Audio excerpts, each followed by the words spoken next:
नमस्कार, श्रेष्ठ भारत देख रहे हैं आप और मैं हूं आपके साथ गायत्री।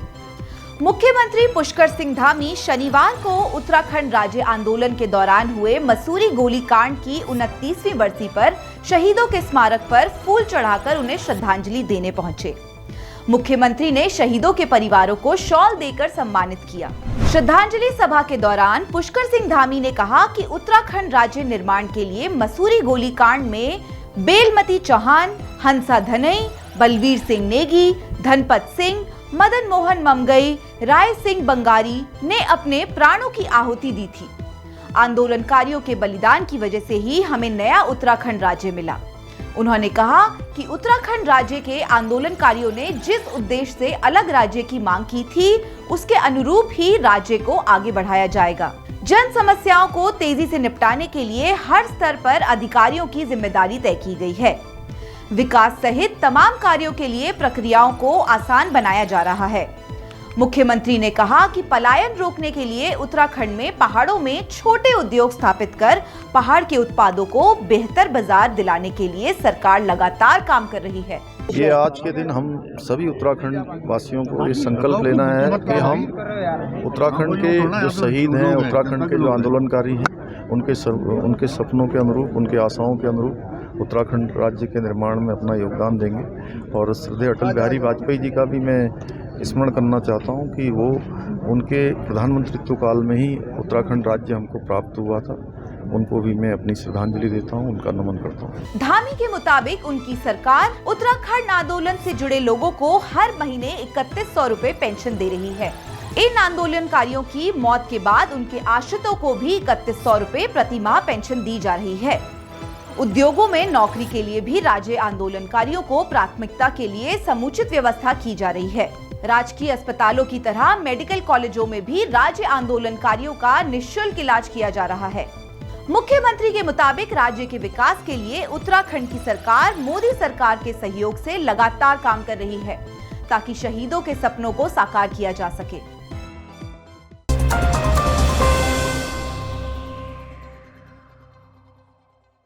राज्य में इन्वेस्टर्स और बड़ी बड़ी कंपनियों के निवेश के लिए उत्तराखंड सरकार ने ग्लोबल इन्वेस्टर समिट की तैयारियां जोर शोर से शुरू कर दी हैं।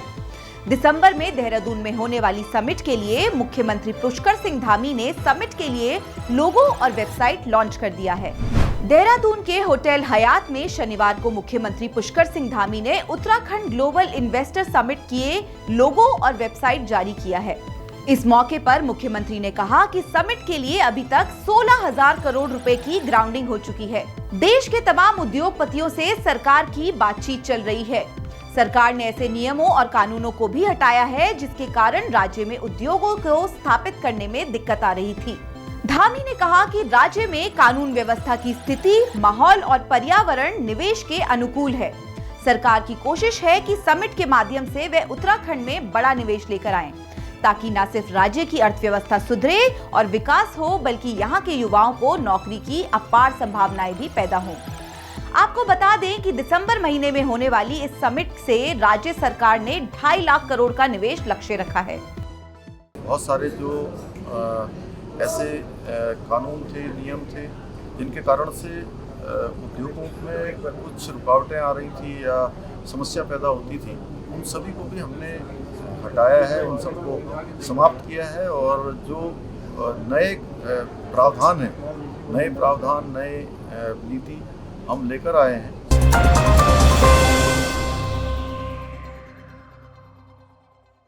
हाई कोर्ट में नैनीताल ने जोशीमठ में लगातार हो रहे लैंडस्लाइड को लेकर सरकार को जमकर फटकार लगाई है।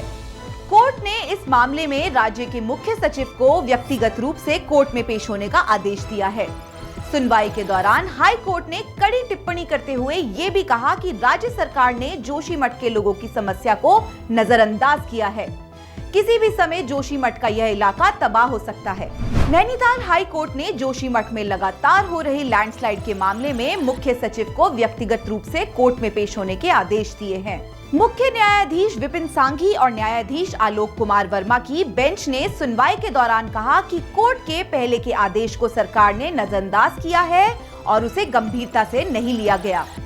गौरतलब है कि नैनीताल हाई कोर्ट ने जनवरी 2023 में कोर्ट ने सरकार को जोशीमठ आपदा जांच के लिए स्वतंत्र विशेषज्ञों की कमेटी का गठन का आदेश जारी किया था। हाई कोर्ट ने कहा कि सरकार ने अभी तक ना तो कोई कमेटी का गठन किया है और ना ही विशेषज्ञों से सलाह ली गई है। उत्तराखंड परिवर्तन पार्टी के अध्यक्ष पीसी तिवारी ने 2021 में जनहित याचिका दायर कर कहा था कि आपदा से निपटने के लिए राज्य सरकार की तैयारियां अधूरी है। सरकार के पास ऐसा कोई सिस्टम नहीं है जिससे आपदा आने से पहले लोगों को अलर्ट किया जा सके। याचिका में कहा गया था कि उत्तराखंड में 5600 मीटर की ऊंचाई वाले इलाकों में मौसम का पूर्वानुमान लगाने वाले यंत्र नहीं लगे हैं और ऊंचाई वाले क्षेत्रों में रिमोट सेंसिंग इंस्टीट्यूट भी काम नहीं कर रहे हैं। यही कारण है कि राज्य के लोगों को बादल फटने जैसी घटनाओं की पहले जानकारी नहीं मिल पाने की वजह से तबाही कई गुना बढ़ जाती है। हाई कोर्ट ने इस मामले की सुनवाई के लिए 22 सितंबर को अगली तारीख दी है।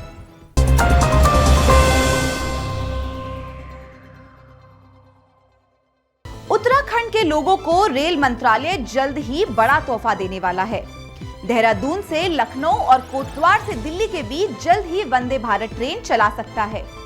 इस मसले को लेकर राज्यसभा सांसद अनिल बलूनी और रेल मंत्री अश्विनी वैष्णव के बीच बात हुई और मुलाकात में रेल मंत्री ने ये आश्वासन दिया है। बलूनी ने कहा कि देहरादून से दिल्ली के बीच वंदे भारत सेवा पहले ही शुरू हो चुकी है। देहरादून दिल्ली के बीच वंदे भारत ट्रेन चलने से राज्य के लोगों को बड़ी सुविधा मिल गई है। उन्होंने रेल मंत्री से देहरादून से लखनऊ और कोटद्वार से दिल्ली के बीच भी वंदे भारत सेवा जल्द शुरू करने की अपील की है। बलूनी ने बताया कि कोविड काल में कोटद्वार से दिल्ली के बीच रात्रि रेल सेवा बंद हो गई है। कोटद्वार से 4 डब्बे मसूरी एक्सप्रेस पर नजीमाबाद में जोड़े जाते हैं, लेकिन कोविड काल से रात्रि रेल सेवा बंद होने की वजह से गढ़वाल क्षेत्र के लोगों को भारी असुविधा हो रही है। केंद्रीय मंत्री ने कोटद्वार से नई रेल सेवा शुरू करने का वादा किया है। उम्मीद है कि रेल मंत्री अश्विनी वैष्णव जल्द ही इसकी घोषणा कर देंगे। इस बीच भाजपा प्रदेश प्रवक्ता बिपिन केंथोला की अगुवाई में कोटद्वार के व्यापारियों का प्रतिनिधिमंडल सांसद बलूनी से मिला। व्यापारियों ने कोटद्वार से दिल्ली जयपुर के लिए रात्रि रेल सेवा शुरू करने की मांग की है। उन्होंने कहा कि इससे स्थानीय व्यापारियों और सेना के जवानों को काफी सुविधा होगी।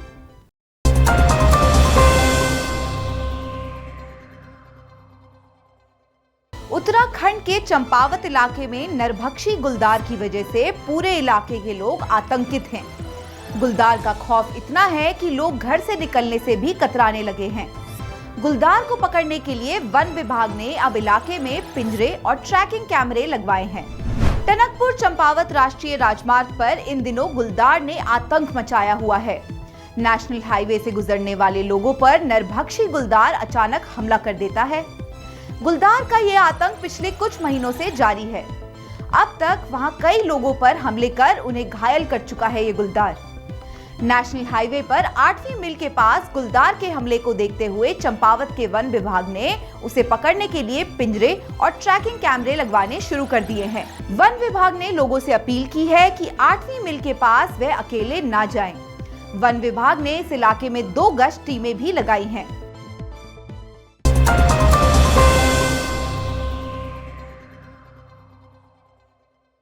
उत्तराखंड सरकार प्रदेश बेहतर स्वास्थ्य सेवाओं को लेकर तमाम दावे करे, लेकिन लापरवाही का आलम यह है कि अस्पताल में मरीजों को दिए जाने वाले भोजन में कीड़े मिल रहे हैं।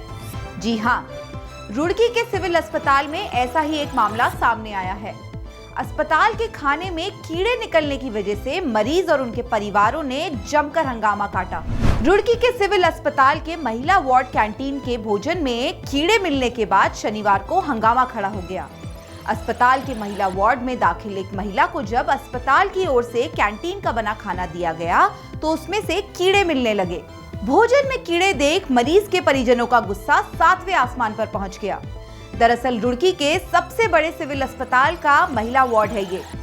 इस वार्ड में दर्जनों महिला प्रसूति के लिए भर्ती हैं। अस्पताल प्रशासन की ओर से मरीजों को कैंटीन में बना खाना मुहैया कराया जाता है। खाने में कीड़े मिलने के बाद लोगों ने इसका वीडियो बनाकर सोशल मीडिया पर वायरल कर दिया। हंगामे और शिकायत के बाद सिविल अस्पताल प्रशासन में हड़कंप मच गया। अस्पताल प्रशासन ने कैंटीन संचालक को चेतावनी देते हुए उसके खिलाफ जांच के निर्देश दिए हैं। एक 30 तारीख की घटना है ये। रात के डिनर में एक पेशेंट के खाने में एक डिंडार टाइप की कीड़ा आ गया था। उसके अटेंडेंट ने मुझे तुरंत फ़ोन करा और मुझे फ़ोटो भेजी। मेरे द्वारा तत्काल ही इस संदर्भ में अगले दिन ही जो संबंधित कैंटीन वाला है उसको सो कॉल्ड नोटिस इशू कर दिया और चेतावनी भी जारी कर दी गई है कि इस तरीके से दोबारा कभी भी ना हो। और मेरे यहाँ जो भी खाना सप्लाई होता है वो स्टाफ द्वारा प्रॉपरली पहले चेक किया जाता है और उसके बाद ही उसका डिस्ट्रीब्यूशन होता है। और उस दिन जो घटना हुई है वो अशोभनीय है और उसके अंदर उसको हम लोगों ने चेतावनी जारी कर दी।